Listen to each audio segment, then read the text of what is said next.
A massive downpour wiped out roads and put millions in the path of dangerous flood conditions across parts of the Northeast yesterday. One woman was killed by the flooding in New York State, and officials say there are others still unaccounted for.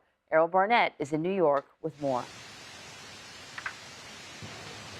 Anne-Marie, good morning. Behind me, you're seeing what is left of Route 218. We're just north of West Point, next to the Hudson River. And as you can see, the road has been completely washed out due to the severity and the speed at the water last night. It pulled away the drainage pipe beneath this road. All of the soil and mud you see, as well as the asphalt and metal railing. Governor Kathy Hochul declared a state of emergency for this and other counties. And truly, she noted that the water moved so swiftly, it turned so many roads here in the region immediately into rivers.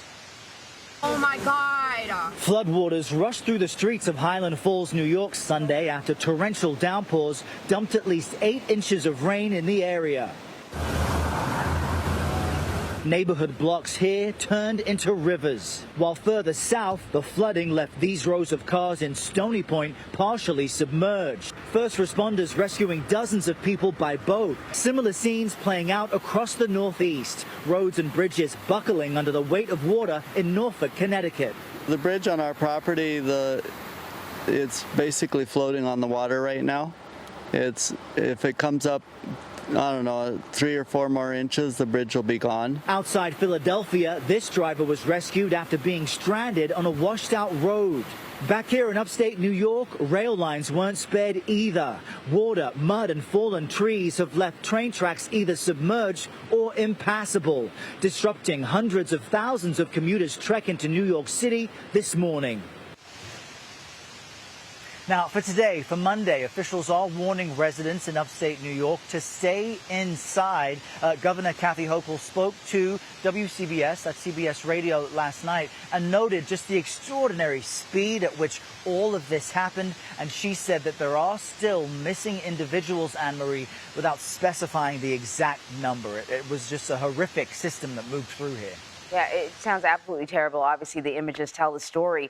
What is it like out there this morning? Well, I tell you, Anne-Marie, as we ventured to this location, we saw many downed trees, tree limbs, debris where we are, just above the Hudson River on this cliffside. It's an area where there are signs about falling rocks. Well, that torrential downpour last night brought many of these rocks and boulders onto the road. So obviously the road where we are now is closed, but that's part of the challenge now as they look for people who are missing and as residents here wake up to assess the damage. There are some areas where people won't be able to commute through or get through, and so it may take some time before officials can identify exactly how many people are missing and find them. So it's a very scary morning for a lot of people. And so to that point, you mentioned Governor Hochul said that people may still be missing. They're trying to figure things out. Are there rescue efforts underway? Is the weather making it even more challenging?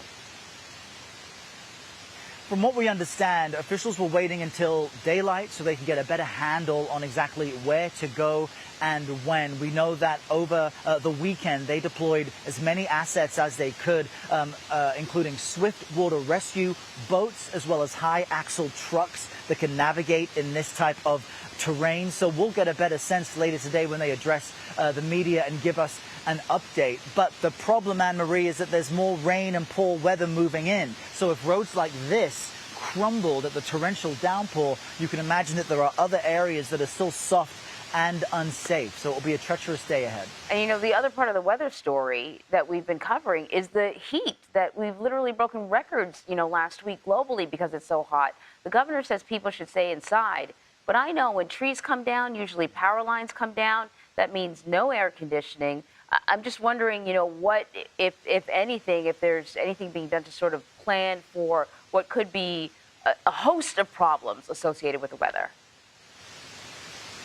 Well, according to the governor, over the weekend, they knew that a strong system was coming in, and that's why they sent out alerts and made sure there were storm warnings in place. So you'd have to assume that they were ready with their teams to reconnect power lines once things are damaged. But to your point about the weather, so many people will be trying to stay cool if it heats up, trying to stay dry if it rains again, that it's kind of random and unclear how those variables will come together today in the hours ahead. So we'll be here watching it closely and bring you all those updates as we find them. It's going to be a tough few days for sure. Errol, thank you very much. Yeah, you got it.